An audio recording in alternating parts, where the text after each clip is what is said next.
You have Zuberi, athletic and independent, who can see glimpses of the future. She wants to use her precognitive abilities to fight injustice. Then you have Uzochi. He's more studious and conflicted about his gift of telepathy.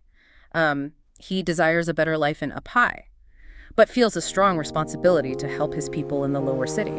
So they both feel this. Welcome to Witter.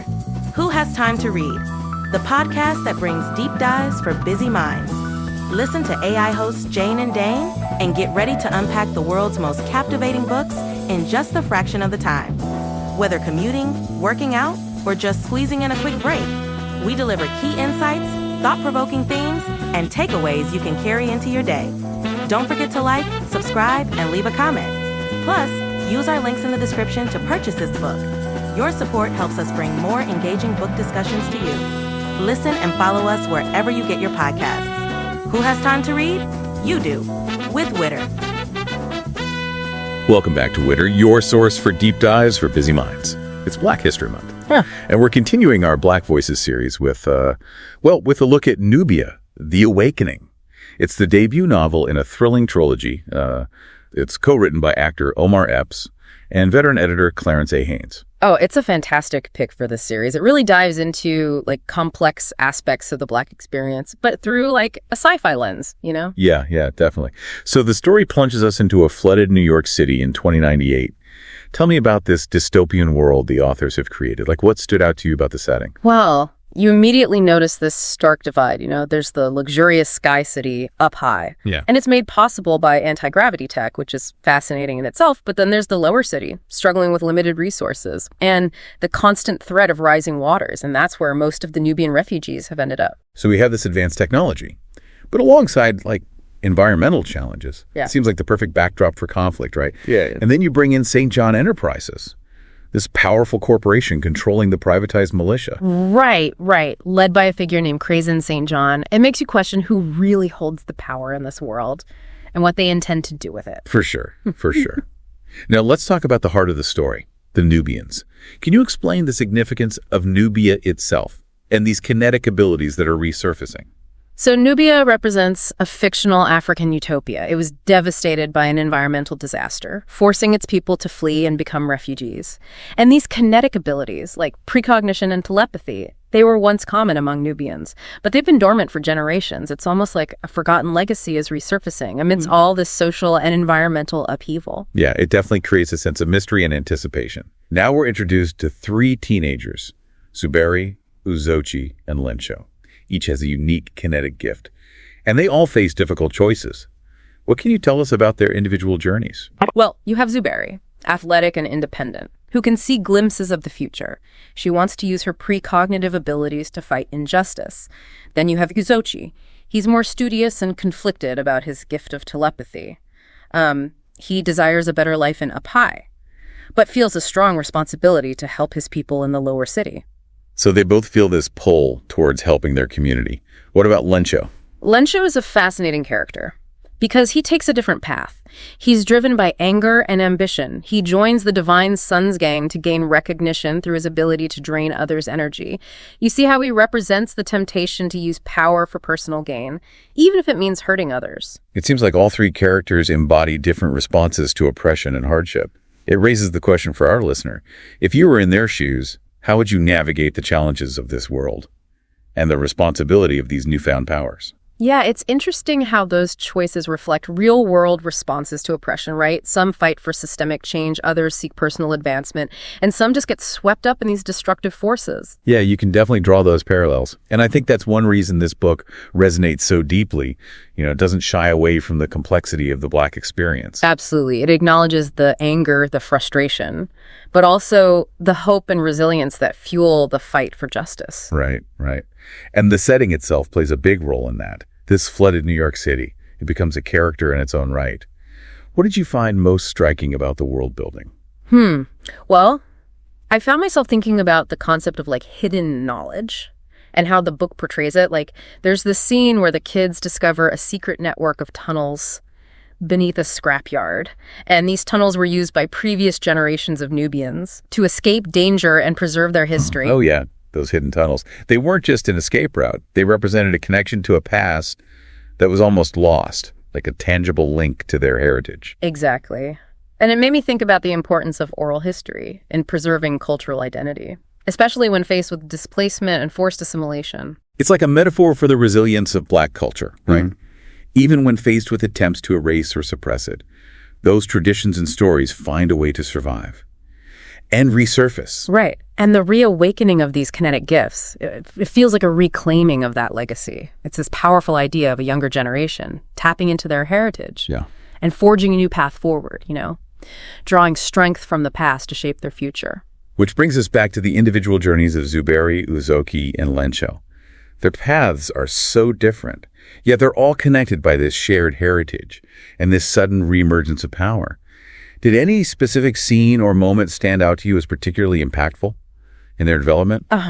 There's a scene at the Catacombs Theater where everything starts falling apart, literally. It becomes this chaotic fight for survival, and Uzochi and Lencho are forced to work together to save their friend Kira. Yes. That scene was so intense. What struck me was how it forced them to confront the true nature of their powers. Not just the potential for good, but also the potential for destruction. Absolutely. And amidst the chaos, you see them grappling with their limitations and internal conflicts. Lencho, especially, he's torn between his desire for power and the realization that his choices have consequences. It's a turning point for him, for sure. But it also raises the question, can he break free from the path he's chosen? Can he reconcile his ambition with a sense of responsibility to his community? That's the tension that keeps you hooked, right? The possibility of redemption, even for a character who seems to be headed down a dark path. And I think that's an important element of this story. It acknowledges the flaws and mistakes people make while still offering a glimmer of hope for growth and change. It's a reminder that people are complex.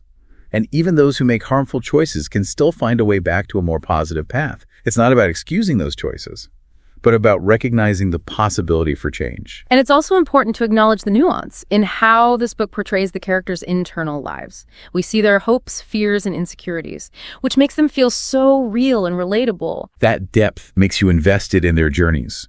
Even when they're making, questionable decisions, you find yourself rooting for them, hoping they'll make the right choices, even as you acknowledge the complexity of those choices. Speaking of choices, the ending leaves us with a lot of questions. We see this alliance forming between Uzochi, Zuberi, and Vriana, another Nubian with a powerful gift. And it feels like the setup for a larger conflict, a rebellion against Krazen and his control. Right. That ending had me on the edge of my seat. Like, what's going to happen to Lencho? Will he join forces with his cousin? Or will his ambition lead him down a different path? And what about the other Nubians who are awakening to their gifts? What role will they play in this emerging conflict? So many questions, right? It makes you eager to dive into the next book in the trilogy. This awakening definitely feels like the first chapter in a much larger story, one that has the potential to be truly epic in scope.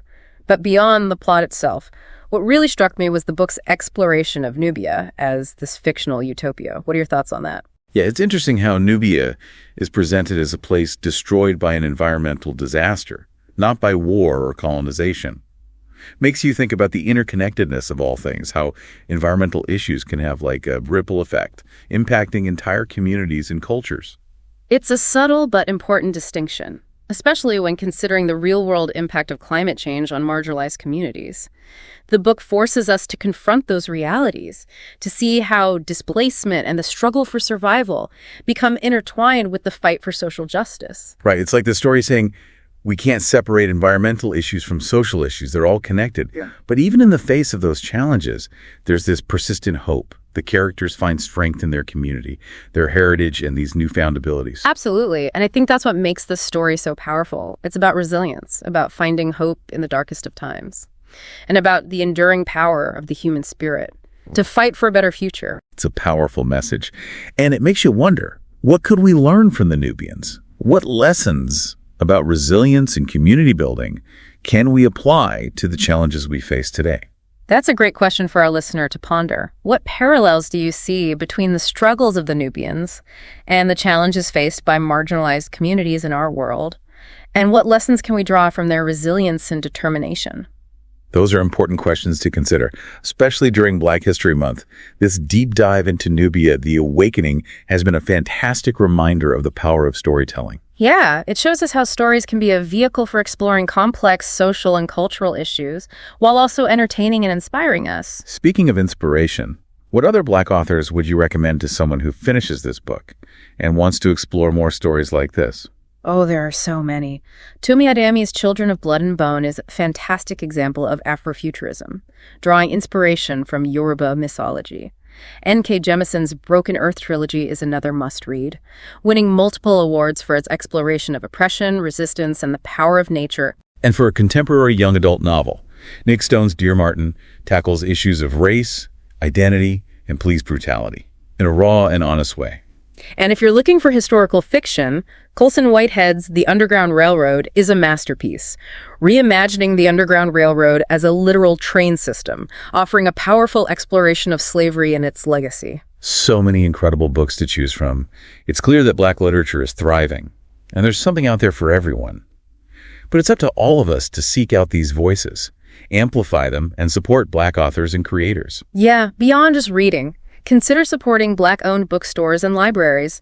They're vital community spaces that nurture and promote Black literature. And don't be afraid to step outside your comfort zone.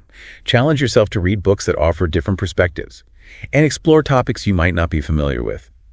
What's one thing you've learned from reading books by Black authors that surprised or challenged your perspective? That's a great question to reflect on. For me, it's been the realization that the Black experience is not monolithic. There are so many diverse voices and perspectives within the Black community, and each story offers a unique window into the richness and complexity of that experience. Well said. Thanks for joining us on this deep dive into Nubia, the Awakening, and for exploring the power of Black voices in literature with us. It's been a pleasure. Keep reading, keep learning, and keep the conversation going. Until next time, keep those minds busy and those books open.